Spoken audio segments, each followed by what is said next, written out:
अगर आप चाहते हैं निषाद फिल्म के ऑडियो वीडियो सबसे पहले आप तक पहुंचे, तो इस चैनल को सब्सक्राइब करें और साथ ही बेल आइकन को दबाना ना भूलें।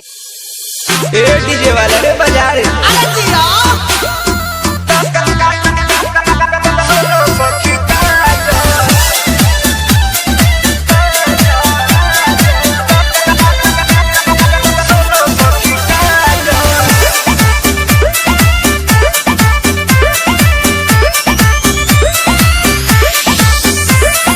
पहले पहला की सुनो सखी काजा,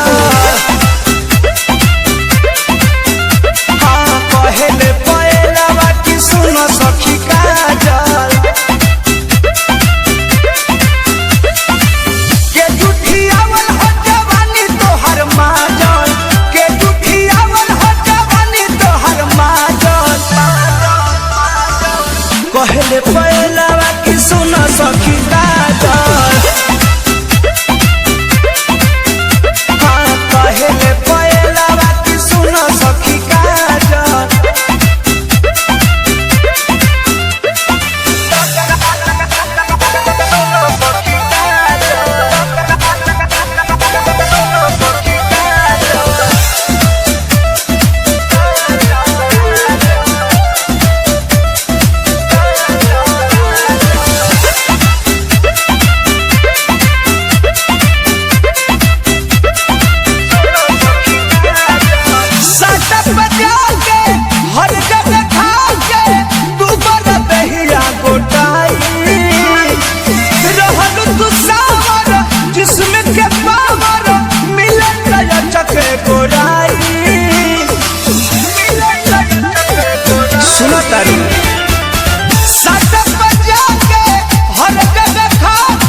सही सही बोलो अभी के तना लो भाई।